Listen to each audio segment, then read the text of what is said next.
We walk through a world undeniably marked by imperfection, a tapestry woven with threads of joy, certainly, but also with the persistent strands of suffering, injustice, and misunderstanding. It is a reality that can easily lead to despair, cynicism, or a retreat into ourselves. Yet, from seemingly disparate corners of human thought, from the pessimistic depths of Schopenhauer, the enlightened path of the Buddha, and the resilient fortresses of Stoic wisdom, a surprising convergence emerges, a powerful testament to the human heart's capacity for compassion. How can these different minds, gazing upon the same imperfect world, all arrive at the profound significance of this tender yet immensely strong human quality? Today, we explore this extraordinary bridge. We journey into the heart of suffering as seen by these great traditions and discover how compassion, in its varied forms, offers not just solace, but a transformative power, a way to navigate our imperfect worlds with an open heart, profound connection, and unshakable inner peace. Our exploration begins with a philosopher often synonymous with pessimism, Arthur Schopenhauer. He peered unflinchingly into what he perceived as the heart of reality, a world driven by a relentless, insatiable will, a blind striving that condemns all beings to a cycle of unfulfilled desires, fleeting satisfactions, and inevitable suffering. For Schopenhauer, pain and boredom were the two poles of existence, the stark backdrop against which our lives unfold. This view, at first glance, might seem a desolate starting point for a discussion on compassion. Yet, it is precisely from this unflinching gaze into the abyss of shared suffering that Schopenhauer's profound ethics arise. He argued that our deeply ingrained sense of being separate, distinct individuals is, on a metaphysical level, an illusion, the veil of Maya. Beneath this veil, all beings are manifestations of the one underlying will, all subject to its relentless drive and the consequent pain. True compassion, or Mitleid, suffering with, dawns when we pierce this veil, even for a moment. It is the intuitive, often wordless, recognition of our own essence in the suffering of another. When we see pain in another creature, we are, in a profound sense, witnessing a reflection of our own potential for suffering, our own entanglement in the will. This is not an intellectual exercise, it is a visceral experience of shared identity. For Schopenhauer, this compassionate recognition forms the very bedrock of all genuine morality. It's not born from abstract rules or duties, but from this immediate empathic insight into the universal plight. From such a seemingly dark worldview, a powerful call to alleviate the suffering of others emerges, a surprising light kindled in the heart of the abyss. From the somber reflections of Schopenhauer, we journey eastward to the teachings of the Buddha, who also began his profound spiritual quest by confronting the pervasive reality of human suffering, or dukkha. This wasn't merely an acknowledgement of gross pain, but a deep insight into the subtle unsatisfactoriness, the inherent impermanence, and the conditioned nature of all existence. The Buddha, in his Four Noble Truths, diagnosed the root of this dukkha not in a metaphysical will, but in our own minds, in our cravings, our aversions, and our fundamental ignorance of reality's true nature. Yet, far from leading to despair, this diagnosis opened a path to liberation, and at the heart of this path glows the virtue of karuna, or compassion. Karuna is more than mere pity.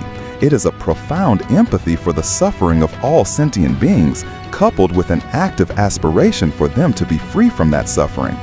It is one of the four immeasurables, boundless states of heart that are to be cultivated limitlessly.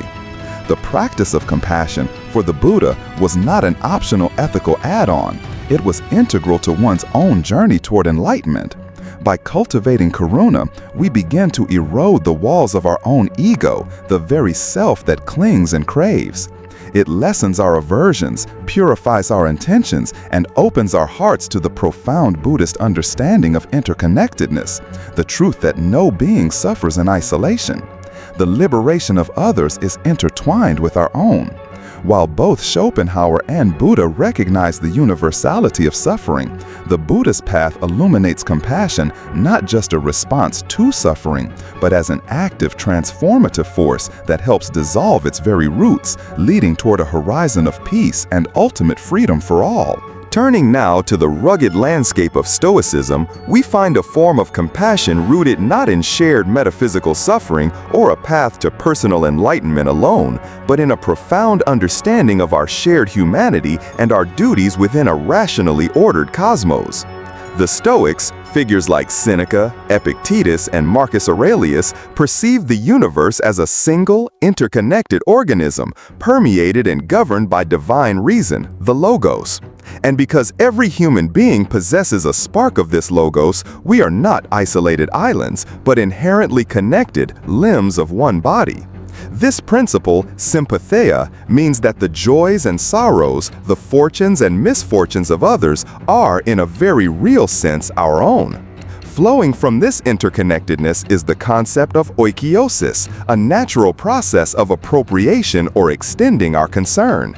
Just as we naturally care for our own well-being, this circle of concern expands outwards to our family, our friends, our local community, and ultimately to all of humankind, making us citizens of the cosmopolis, the universal city. Stoic compassion, therefore, is less an overwhelming emotional response and more a rational commitment to justice, fairness, and proactive care for our fellow human beings. It is our duty to act for the common good, to alleviate suffering where we can, to treat others with respect and dignity because they are our kin in the human family. This doesn't mean Stoics were devoid of empathy, but they tempered it with reason, ensuring that their compassion led to effective action rather than emotional distress. Sheltered within their inner citadel, understanding what is and isn't within their control, the Stoic sage could engage with the world's imperfections with both a compassionate heart and an unwavering rational mind, striving to fulfill their role in the grand, interconnected whole. We have walked three distinct paths: Schopenhauer's gaze into a world driven by a suffering will, the Buddha's analysis of dukkha rooted in craving and ignorance, and the Stoic view of a rational cosmos where flawed judgments lead us astray. Each path, born from a different landscape of thought, remarkably converges on the vital importance of compassion. But how can such divergent worldviews build a common bridge? The motivations at first seem different. Schopenhauer's compassion erupts from a visceral recognition of shared suffering, an intuitive breaking through the illusion of separateness. The Buddha's karuna is a boundless aspiration nurtured by wisdom, aimed at liberating all beings from the cycle of suffering, intertwined with one's own path to nirvana. Stoic compassion, or sympatheia, arises from recognizing our shared spark of reason, our interconnectedness within the cosmopolis, compelling us towards social duty, justice, and rational care. The expressions also vary. Schopenhauer's might lead to profound acts of kindness, tinged with a deep melancholy. Buddhist compassion inspires active practices of loving kindness and dedicated efforts to alleviate all forms of suffering. Stoic compassion often manifests as principled action, fulfilling one's duties, and helping others cultivate virtue and resilience, sometimes with a more reserved emotional tone. Yet across these differences, the bridge stands firm on shared foundations. All three unflinchingly acknowledge the reality of suffering in our imperfect human experience. All three, in their unique ways, elevate empathy and a felt connection beyond the isolated self. All three propose that responding to the suffering of others is a profound ethical imperative, a movement away from pure egoism towards a vaster sense of relatedness. And for both the Buddha and the Stoic, the cultivation of compassion is not merely an outward act, but an essential component of one's own inner transformation and attainment of peace. This bridge of empathy reveals that compassion in its essence is a universal human potential, a testament to our capacity to connect, to care, and to find meaning even amidst the imperfections of the world. Understanding the philosophical roots of compassion is one thing.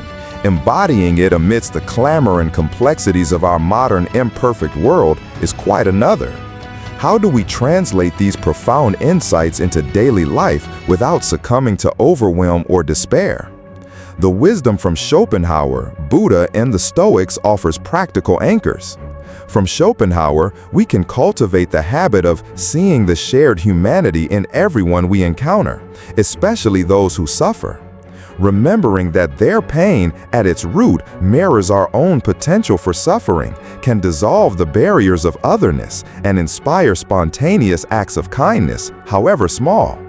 The Buddhist path offers practices like mindfulness of suffering, acknowledging its presence without being consumed by it, and the active cultivation of loving kindness, or metta, starting with ourselves and gradually extending outwards. This isn't just a feeling, it's a training of the heart, fostering a boundless wellspring of care.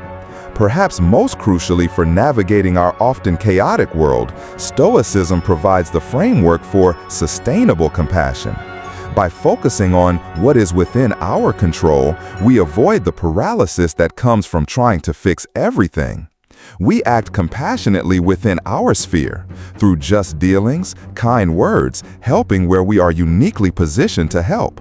Stoic rational empathy allows us to understand others' struggles, even their flaws, with clarity rather than emotional contagion. And by maintaining our inner citadel, by ensuring our own well-being and peace, we ensure that our compassion flows from a place of strength, not depletion. We can integrate these. Let Schopenhauer's insight fuel our empathy. Buddhist practices expand our heart, and Stoic reason guide our actions and protect our peace. Living compassionately is not a passive state, but an active, ongoing practice, a skill honed daily in the small moments, making our imperfect world a little brighter, one conscious act at a time. We have journeyed through diverse landscapes of thought, from Schopenhauer's somber acknowledgement of shared suffering, through the Buddha's luminous path of liberation via karuna, to the Stoics' rational embrace of our interconnected humanity through sympatheia. Each perspective, born from a unique encounter with the imperfect world, offers profound lessons. Schopenhauer reminds us that at the deepest level, the pain of another is our own, igniting an intuitive empathy. The Buddha teaches that compassion is not only a balm for others, but a vital practice for our own awakening, a way to purify the heart and see beyond the illusion of self. The Stoics call us to a principled compassion, a duty born of reason and our shared citizenship in the cosmopolitus, urging us to act for the common good while safeguarding our inner peace. What emerges from this confluence is not a singular doctrine, but a multifaceted truth. Compassion is an essential human virtue, a powerful transformative response to the inevitable suffering of existence. It is the bridge that connects us, despite our differences, across the divides of our imperfect world. It is not a sign of weakness, but a testament to our deepest strength, our capacity to feel with and for others, and to act from that feeling with wisdom and courage. Living compassionately is an art, a practice, a choice we make moment by moment. It is choosing to be a source of understanding in a world rife with judgment, a source of kindness in a world that can be harsh, a beacon of light in the sometimes overwhelming darkness. May we all strive to build and be that bridge, for in doing so, we not only alleviate the suffering of others, but we also discover the most profound peace and purpose within ourselves.